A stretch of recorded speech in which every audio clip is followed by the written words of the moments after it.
Shalom, welcome to the Jewish View.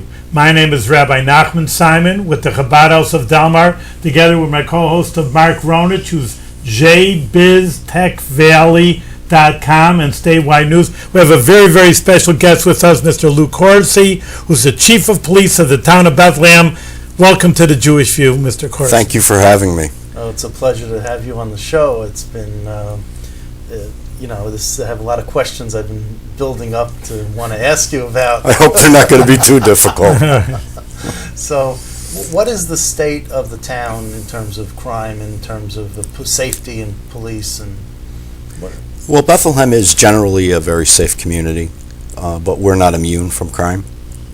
So we take a proactive approach, usually a three-prong. One is enforcement, the other is education, and then prevention programs to try to help with the community, the business community, and so on. So, and that seems to be working, because it could be worse if it wasn't? I think it's working. Okay. Yeah. So what, do you have statistics to help us out Yeah, with? if you look, we report under the IBR reporting method to FBI and the Division of Criminal Justice Services. If you compare us to an agency, let's say a similar size, Guilderland, for example, our Part 1 and Part 2 offenses are half of what the town of Guilderland report. Now, what are Part 1 and Part 2 mean? Well, the more difficult crime, Murders? yes, of course. Okay. Part 1. Part 2 offenses, less... Speeding tickets? Well, it wouldn't fall under traffic tickets, but simple assaults and such. I see. Yeah. What do you attribute that to then? I really believe that it's a strong enforcement effort on the part of patrol officers. Very diligent background with the detective office, where a lot of stuff is, finished. We really put our teeth into it. So I think overall it's an effort, a total department effort. Do you have in New York City and other parts of the state, they have this problem with stop and frisk. Do you have a thought about that in general, or what is that? How does it relate to the town of Bethlehem? Well, recently, because of the media coverage out of the city of New York, a lot of courts are looking at the stop and frisk. Our approach is somewhat not as aggressive as the city of New York. There are certain circumstances where we would do that, but they would have to meet certain criteria. Well, generally, under a Terry stop, that's under the law. If, the crime may have been committed, or you believe that crime has been committed, or in the progress, you have the right to hold that person. If you feel for any reason that they may have perhaps weapons that may be harmful either to yourself or others, you have the right to frisk them. It's a safety issue. So stop and frisk in that regard we would do. What about someone who, a police officer who knows a certain neighborhood, sees a stranger, or someone who really doesn't belong, so to speak? Do they just stop them and frisk? I think a lot of times one of the best approaches is that we just come up and say, hello, who are you? Why are you here? Do you live here? That type of thing. That's it? Yeah. So it's not stop and frisk? Not really. No, not really. No, you're free to go. Okay. What's your general thought about stop and frisk? There's a need for it in certain situations. I mean, each one varies. Yeah. So you don't think it should be outlawed, or you just think it should be limited? No, New York City issues are particular to the city. Their protocols are totally different than what we adhere to here. A stop and frisk is, we have to have reasonable cause, to engage, and so at that point, then a stop and frisk may happen. Mm-hmm. That's Okay. generally it. What do you see as the most nuisance type of crime that impacts Bethlehem? Nuisance crime. Nuisance crime. Well, you can break that out in a lot of different ways. We have a lot of crimes against property crimes, simple assaults, youth's annoying, graffiti to some extent. We work, diligently on that. But no one thing I would imagine. I can't think of one thing that stands out. When you drive around the town of Bethlehem, going to work, from home to work or whatever, what do you see that annoys you? That says, I really have to. Nothing's perfect, so No. I have to change this. This has to be. What irks you? Well, it's a bedroom community for the most part. Traffic in the neighborhoods. There's a lot of kids. They're out in the streets. They're on the sidewalks. That bothers me. People need to slow down. You have to remember that this is a suburban area, and it's not a highway. And so we direct some special attention to certain areas to educate operators, slow down. I know someone mentioned to me, one of our congregants, that we have these big box stores there, and maybe it's good for the taxes. We did have the town supervisor, we like them because, they're bringing taxes. But on the other hand, he said the crime rate, because you're getting people from other neighborhoods being bussed, public transportation, not bussed in. And the crime rate has gone up. He says almost every day, I don't know how he knows that almost every day there's some kind of, like a shoplifting or, Sure. It's just a strain on the police department to, like a one officer every day has to deal with these guys. So, maybe you gained in taxes, but you lost in quality of, the police department bringing all these kind of people in, and the police have to deal with these guys. It definitely draws on our resources, but anytime you open a business, there's draw on your resource. So, Walmart is a big draw. It brings a lot of people in from the surrounding area, and a lot of shoplifting. Mm-hmm. And so we're down there quite a bit. I don't want to belabor this. It's just a question that I just happened to be watching CBS, and they did a 48 Hours episode with Peter Van Sant about the Porco case. Yeah. I don't know if you saw that CBS thing, but I might have, I can't. But I was going to ask you if you felt that you were portrayed, fairly in that. But I didn't really Okay. look at it in that perspective. It's entertainment for the most part when they try to do this, the recreation of it. It wasn't really a documentary. Right. And I saw a little bit of it, but Did they interview you personally, and just your take on beforehand, not afterwards? yes, on 48 Hours Yeah. with Porco. I None of didn't see- I it didn't made see it to it. the Really? to the show. No, No? they did about a half an hour with me on various things, but nothing. Well- I think the term is I was cut and it ended up on the floor. Well, you're going to make it on this show. Oh, okay. There you go. We wouldn't There have a you show go. if we cut you, so we're not going to cut you. But what was what are your general thoughts of, now that you had several years to think about Yeah. this? Do you look back and say, we could have done this differently, or it should be different? I think you always do. That's a Yeah, human thing. Exactly. Where you look back and you wish that you had done certain things differently. But all in all, and for the most part, given the publicity of that murder and that investigation, probably one of the most high-profile cases in Albany County, there was a lot of pressure to keep the lid on things. There were a lot of leaks of information, and that was not good. And we were all over the state as well as the country, following down leads on that. It was just an enormous undertaking. And there were some 16 other agencies involved worldwide with this. Wow. That we had to track down a lot of information. So I think when you look at it and all the leads that you followed, the ability to handle all of that from a municipality the size of Bethlehem, Yeah. we didn't do it alone. We had great cooperation with New York State Police, federal agencies.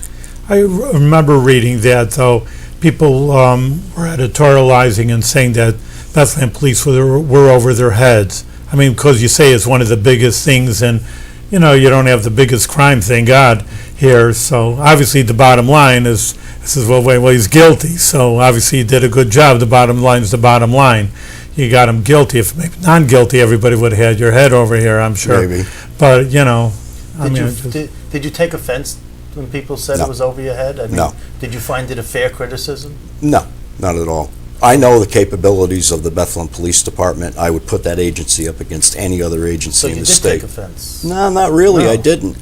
We had a job to do. Yeah. I was more focused on, the job, the investigation, Right, rather right, than right. what people had to say at the time. After. When you're everything just kind of when you decompress. Yeah. And you look at it and go, man, those guys, they were so unfair to us, right? Saying we were over our heads. No, it didn't bother me. No. No.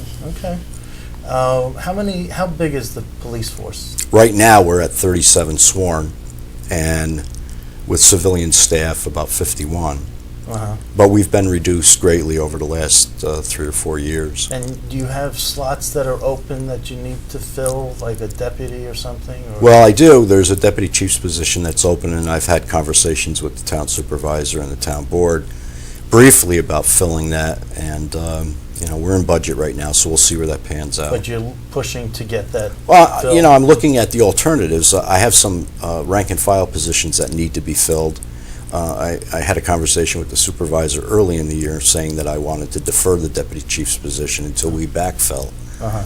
And we'll take on the extra work in the administrative wing, but it's important to backfill those patrol positions and road supervision. And so once we're there, then we can take a look at And it. what about the school, the school officer? There was someone who retired, and there's one guy now with 2 or 3 schools, and The school resource officer, right. family services, I'm really glad to say that at this point right now, our detective unit and family services unit is back up to full strength. Oh, good. And so we're going to be able to handle all of those things that we have always handled in the past. Yeah, And so we're comfortable in that regard. but you had a low point Yes, we did. last year. Yeah, we did. When they hire a Bethlehem police, just even basic knowledge of it, I mean, is it a promotion from maybe like from Albany Police, hey, I'd like to get in Bethlehem, nice suburb, instead of, or you get recruits? How do they It even hire? I depends. just don't even There know. are times when we take what's called lateral transfers from one agency to another, one civil service officer from one agency to another civil service position in another agency. Other times we've hired recruits, gone through an extensive background with them, got them ready for the academy. They're sent to the academy, 26 weeks of training. They come back, another up to 6 months of field training, and then we cut them loose and they fill a slot. What's So starting salary for? I knew you were going to ask me that. Approximately. I think it's about 46, Okay. 46,000. Yeah. And what do you earn as the top cop? What do I earn? It's a public information. It's nothing. I just didn't look it up ahead of time. So. I make 110,000. Okay. All right. So that's the range of the Yeah. lowest to the highest. Okay. Yeah. Now, in the state, there are commissioners who earn less than their assistant and deputy commissioners, and there are reasons for that. Does that happen in the town where? It hasn't so far. No. Okay. You mean salary compressions in it? Yeah. No, there's- it hasn't so far. Okay. What's the? Is there a problem in terms of the Albany-Bethlehem border, in terms of people coming over from the Albany side to Bethlehem and disrespecting the speed limits? And because I got stopped one time, and the officer said that there's a problem, border problem. When I had the mayor of Albany on, he says, no, there's no problem. No So- border problem. No border problem. So I don't think know I'd if you ask can classify it as a border problem. We have a lot of through traffic in the town of Bethlehem. In today's society, everybody's in a rush to get somewhere yesterday, and that's unfortunate. So no, I wouldn't necessarily say we have a border issue with the city of Albany. Well, your officer said that it was, so I thought I would let you know. Okay. And I made a $125 contribution to the town. Oh, okay. What do you want, a charity tax receipt over here? Maybe you want- But it's the only one. I never had one since. Well, that's a pretty good record. That's a pretty good record, I'm very careful. The speed limits change. They it do. goes from 20 to 30 to 40 to 45. Yeah.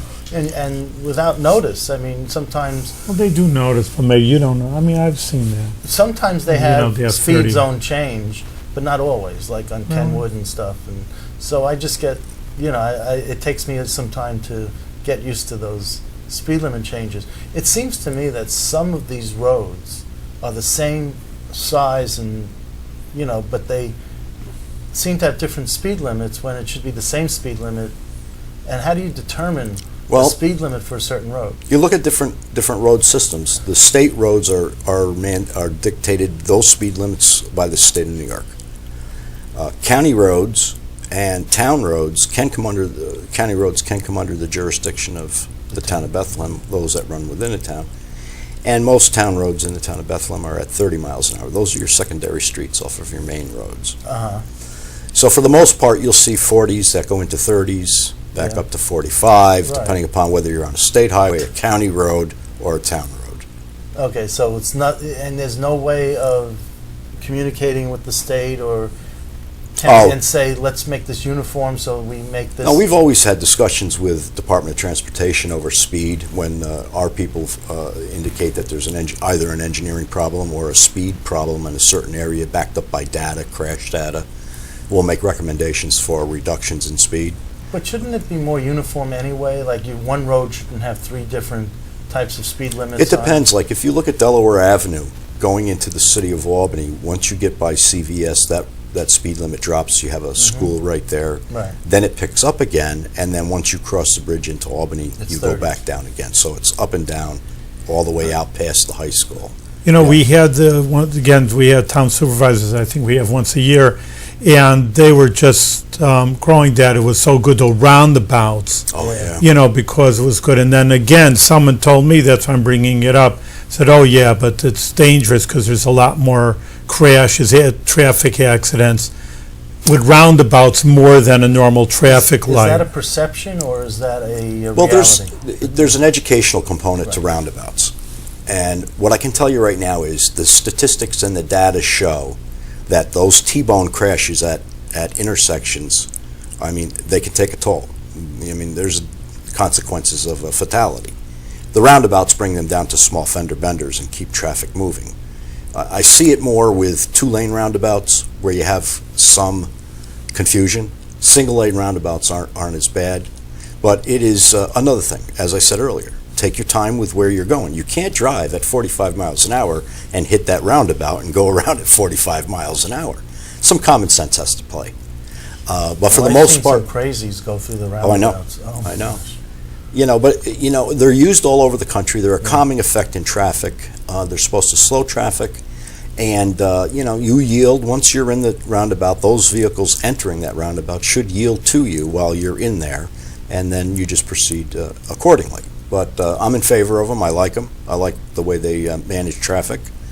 And serious injuries get reduced quite significantly. Yeah, I never saw an accident, just someone said that to me, so I was just asking you if that's, again, perception or it's the truth, because there used to always be people coming on the 85, Yeah. and you'd sit there, rush hour for 10 minutes, and now it just keeps flowing, Well, when so. they put all of those roundabouts in Slingerlands, I went through them all. I said, my God, I'm going to need Dramamine by the time I get to the end of this, But But the it's Technology Park just and it's Blessing all Road, over. is Same that what thing you're up in talking Malta. about? Yeah, Malta's the same way. Yeah. You go through, a half a dozen of them before you get to the That's right. Northway, right? Yeah. Now, do you have you seen accident? I mean, because I've seen accidents. I've seen the police cars off to the side taking the information, from an accident. Do you look at those reports and see what caused it? And Yeah. is it always carelessness? Is it always speeding? Is I it don't think you always- can put your thumb on any one thing. A lot of it is driver inattention we look at today, and a lot of that has to do with texting and cell phones. I mean, there's a place for it. Put the phone down if you're going to drive. That's basically it. Hang up the phone. Mhm. All right, stop texting. You take your eyes off the road. It's not good. Generally speaking, can a citizen write down a license plate number, call it into the town police, and sort of make a citizen's arrest of some sort? Well, I wouldn't go so far as a citizen's arrest. They can call us with a complaint concerning a traffic violation. The issue that's hard for us is can that complainant identify that operator? And that always becomes, not always, but for the most part, that becomes problematic. What do you think of residents, an average everyday citizen, having a dash cam? That'd be wonderful. Would But, it- well, What is certainly. it over here? Well, the police have a dash cam on the camera, on their car, on their dashboard. They have a camera. Yeah. And so when something, when they stop a car, the camera's rolling so they could see if they're, if there's going to be some incident when they approach the car, they could see what's happening. It's sort of a protection for the policeman as well as for the resident also. But when a resident sees something or needs protection, they don't have a dash cam on their car. So they, it's his word against mine. Yeah. And therefore you just don't know what's... That becomes cost prohibitive too. Does it? I mean, they're expensive. I think they're over $5,000 a piece for the ones that we have. Well, yeah, but I'm talking, now you can put a small camera, a light bulb. I mean, Yeah. you can put them anywhere. So you don't need I'm sure there's a broadcast place quality. I'm sure there's a place for that. Anytime you can have an opportunity to look at more facts, that's wonderful. So you're in favor of the... Oh, yeah. Sure, why not? Because I think that's, if I had to spend extra money on a new car that would have a better stereo or a dash cam, I would, as small as it is, I would take the dash cam in a heartbeat. Yeah. Because I think it protects us as the citizen against what a police very- officer might say happened, and then you got your proof, Sure. and you could say, you can defend yourself better. Sure. Is my You thinking. might want to patent that. I Move that forward. think it's patented. But I'm just saying, but I didn't know if you felt that was maybe from a police perspective not a good idea for one reason or another. No, I have nothing negative Well, to did say. they ask you on the latest thing, because they're asking, for obviously police officer, chief of police, the SAFE Act. I mean, do you think that's good legislation? I mean, to me, I don't feel any safer, to tell you the truth. I don't see anybody shooting off guns in Bethlehem. So, doesn't do anything. But then, of course, people with their citizens' rights, constitutional rights. Do you think it's going to be, police will be safer, citizens will be safer, or it's just a little bit of a I answered political a thing? couple comments for a newspaper and different, I think it was one of the TV stations. And quite honestly, the bottom line is my personal feeling on the SAFE Act that's my personal feeling. When it comes to enforcing the law, we will enforce the law that is on the book. So what's your personal feeling? What's my personal feeling? Well, I look at it in two different lights. One is I try very hard to consider the fact that the legislature and the governor's office tried to move legislation that would reduce the amount of rounds, the capacity that you could carry. The other side of the coin is you can always reload. It's not going to stop black market weapons and black market clips and ammunition. The most people that'll feel that right now will be those honest, abiding citizens. But when you think of it, really, do you need a 18 or 22 round clip? I just don't see the need for it. So, bottom line is, we'll enforce the law as it stands. That's our job. So, personally, are you... Well, you're not going to let this go, are Are you? you in favor or are you not in favor? I just wasn't... How about I tell you I'm on the fence on this one? Okay. Huh? How's that? All right. You said you had a personal opinion, so I thought I would ask what it was for or against. Okay.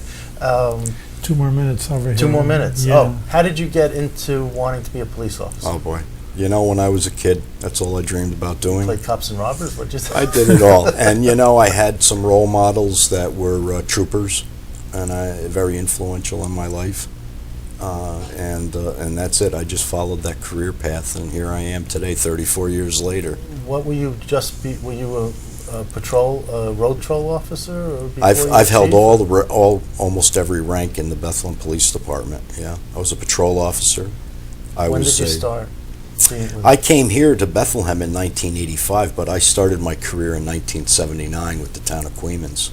Okay.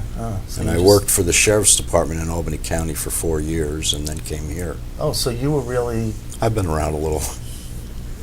Well, I'm just saying, you were born and bred here. Yes, I've lived in, actually I grew up in Selkirk.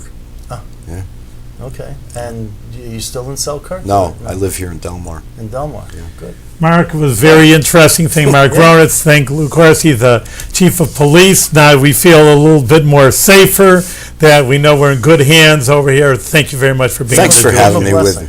Being Would a you? blessing. You should only have a long life with health and safety and continue to grow and do good things. That was worth coming over for. Okay. It was good. Thank you. Thank you.